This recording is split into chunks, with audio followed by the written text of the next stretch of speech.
জামানা মোবাইলে খাইছে, জামানা ফেসবুকে খাইছে, অল্প বয়সে ছেলে মেয়ে প্রেমে পড়েছে, জামানা মোবাইলে খাইছে, জামানা ফেসবুকে খাইছে। দেশে মোবাইল এসেছে, চিঠি বন্ধ হয়ে আছে, পোলা মায়ার মনের কথা ভাসে বাতাসে। এ মোবাইল পায়া ওই গ্রামের সলিমদ্দির মায়া কি কাণ্ড ঘটাইছে, 4-5টা ছেলে রাইখা পালায়া গেছে। কথা কয় না? 4-5টা ছেলে রাইখা পালায়া গেছে। কথা বলুন ঠিক কিনা? ও বন্ধুগণ, আবার ভাইরা কেমন নামাজ পড়লাম, নামাজ পড়ার পরে এখনো অন্যায় কাজ ছাড়তে পারো না। এই জন্য মমতাজের সব গান কিন্তু খারাপ না, কয়েকটা গান ভালো বলে। সেদিন একটা গান বলছিল, শুনছিলাম, নামাজ তুমি ধর্ম জানো, চুরি তোমার পেশা, সেই নামাজি হইবে কবন কেমনি করো আশা, নামাজ হইল না রে তোর, নামাজের লইলি না খাও। ঠিক না? আল্লাহ রাব্বুল আলামিন কোরআনুল হাকিমের মধ্যে কি বলছেন শোনেন। এই রাগ করছেন? কথা বোঝা যাচ্ছে? ও বন্ধুগণ আমার, ভাইরা আমার, আল্লাহ কি নামাজের কথা পড়তে বললেন, কি নামাজ পড়তে বললেন, আমরা কি পড়ছি আল্লাহ বলছেন শোনেন। উতলু মা উহিয়া ইলাইকা মিনাল কিতাবি ওয়া আকিমিস সালাত। আল্লাহ রাব্বুল আলামিন বলেন, ও নবী, কোরআনুল কারীম থেকে আপনার প্রতি যা নাযিল করা হয়েছে এটা আপনি তেলাওয়াত করুন, নামাজ পড়ুন। আমার আল্লাহর নবী তখন আমার আল্লাহকে প্রশ্ন করলেন, আয় আল্লাহ, আমি কষ্ট করে নামাজ পড়বো, বিনিময়টা কি পাবো? প্রথমেই বলেছি, এখানে যে আমরা বসছি এখানেও লাভের একটা দরকার আছে। কথা বলুন ঠিক কিনা?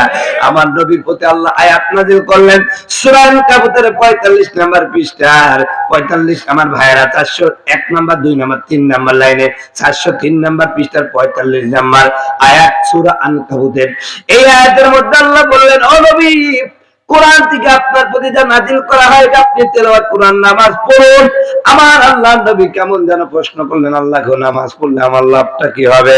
আমার আল্লাহর নবীকে আমার আল্লাহ বলে দিলেন, শোনেন, এ নবী, যদি আপনি নামাজ পড়েন, ইন্না সালাতা তানহা আনিল ফাহশা ওয়াল মুনকার, এই নামাজ আপনার চরিত্র ভালো করবে, আপনাকে অন্যায় কাজ থেকে বিরত রাখবে, আপনাকে সুদ থেকে বিরত রাখবে, ঘুষ থেকে বিরত রাখবে, ওজনে কম দেয়া থেকে বিরত রাখবে, খাদ্যে ভেজাল দেয়া থেকে বিরত রাখবে, হুজুর দেখলেই রাজাকার বলা থেকেও বিরত। কথা বলেন, কথা বলেন। দাড়িওয়ালা টুপিওয়ালা দেখলেই কিছু মানুষ আছে ওই রাজাকার যায়। কথা কয় না? সম্মানিত বন্ধুগণ আমার, ভাইরা, যারা আলেমদেরকে দেখে রাজাকার বলে গালি দেয়, দাড়িওয়ালা টুপিওয়ালা হলে পাইকারি রাজাকার বলে, আল্লাহর কসম করে বলি, ওদের চরিত্রের মধ্যে ভেজাল। বলেন, আবু জাহেল আমার নবীকে দেখে এইরকম কথাই বলতো। আজকে বাংলার জমিনে যারা আবু জাহেল, ওরাই শুধুমাত্র আলেমদেরকে, দাড়িওয়ালা টুপিওয়ালাদেরকে রাজাকার বলে। কথা বলুন ঠিক কিনা? বাংলাদেশে যারা আমাদেরকে রাজাকার বলে, ওদের চরিত্র দেখবেন 4-5 দিন, মানে মাসে 4-5 বার করে আবাসিক হোটেলে জড়া পড়ে। কথা কয় না? কথা কয় না? যাদের শরীরে দুর্গন্ধ, চরিত্র খারাপ, দেখতেও সুন্দর, তাকে চেয়েও সুন্দরী, এরাই আমাদেরকে রাজাকার বলে গালি দেয়। মনে রাখবেন, এই বাংলার জমিনে উলামায়ে কেরামকে যারা রাজাকার বলে, জঙ্গি বলে, মৌলবাদ, উগ্রবাদ বলে গালি দেয়, এরাই সমাজের সবচেয়ে নিকৃষ্ট জীব। কথা বলুন ঠিক কিনা? হুজুর দেখলে এত চুলকাই কেন? হুজুর ছাড়া তোর মার জানাজা হবে না, তোর মার বিয়েও হবে না। হুজুর ছাড়া তোর জানাজা, হুজুর ছাড়া তোর জানাজা কেউ পড়বে না, হুজুর ছাড়া তোরে দাফন দিবে না। যারা জীবন করলে রে তুই যে হুজুরকে ঘৃণা, সেই হুজুরকে লাগতে পারে সেটা ভাবলি না। ও তোর বাবা যাবে যখন এই দুনিয়া ছেড়ে, তখন কিন্তু আসতে হবে টুপিওয়ালার কাছে। কথা বলুন ঠিক কিনা? অতএব আমার বন্ধুগণ আমার ভাইয়ারা, আলেমদের সাথে সম্পর্ক ভালো করেন, এদের সাথে সম্পর্ক যত জটিল করবেন, সুন্দর করবেন, আল্লাহ পরকালটা আপনার ভালো করে দিবে। কথা বলুন ঠিক কিনা? আল্লাহ রাব্বুল আলামিন নবীকে জানায় দিলেন, ইন্নাস সালাতা তানহা আনিল ফাহশা ওয়াল মুনকার, নিশ্চয়ই নামাজ আপনাকে অন্যায় অশ্লীল কাজ থেকে বিরত রাখবে। কিন্তু আমরা নামাজ পড়ে আমাদের চরিত্র ভালো করতে পারছি না। তার মানে হলো নামাজটা যেই রকম দরকার ওই রকম হচ্ছে। কথা কয় না, কথা কয় না।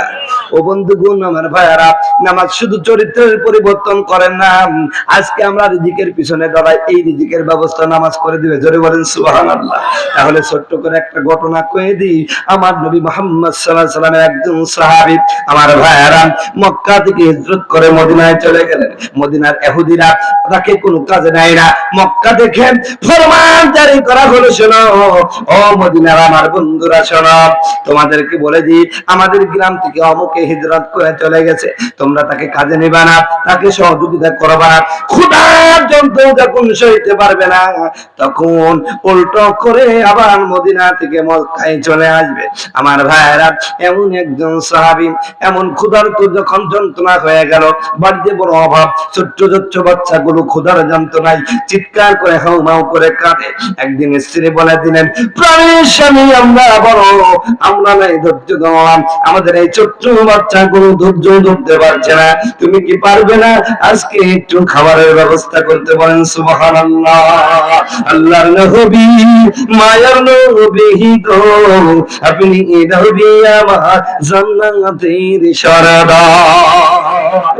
সম্মানিত ভাইরা আমার, নবীজির সাহাবী কতজন ইহুদির কাছে গেলেন, ওই ইহুদি ভাই, আমাকে একটু কাজে নেও না, তোমার বাগানের অমুক কাজটা করে দেবো, বিনিময়ে আমাকে কিছু খাবার দিবে। না, কেউ কাজে নেয় না।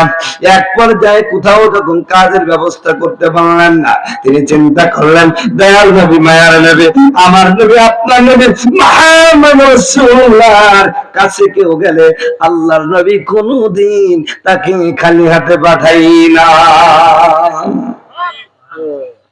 নবীজির দরবারে চলে গেলেন, আল্লাহ নবীর কাছে মুখটা মলিন করে দাঁড়ায় আছে।